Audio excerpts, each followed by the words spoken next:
अनंत चतुर्दशी क्यों मनाई जाती है? इस दिन अनंत सूत्र बांधने से क्या होता है, आइए जानते हैं। अनंत चतुर्दशी पर श्री हरि के अनंत रूप की पूजा की जाती है।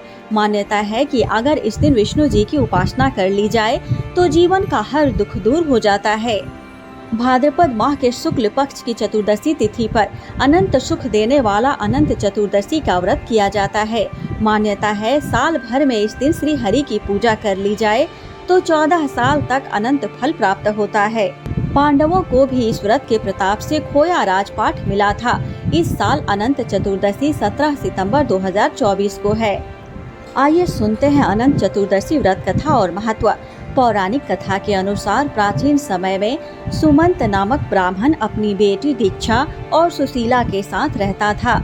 सुशीला जब विवाह लायक हुई तो उसकी मां का निधन हो गया। सुमंत ने बेटी सुशीला का विवाह कौटिन्य ऋषि से कर दिया। कौटिन्य ऋषि सुशीला को लेकर अपने आश्रम जा रहे थे, लेकिन रास्ते में रात हो गई तो एक जगह पर रुक गए। उस जगह कुछ स्त्रियां अनंत चतुर्दशी व्रत की पूजा कर रही थीं। सुशीला ने भी महिलाओं से उस व्रत की महिमा जानी और उसने भी 14 गांठों वाला अनंत धागा पहन लिया और कौटिन्य ऋषि के पास आ गईं।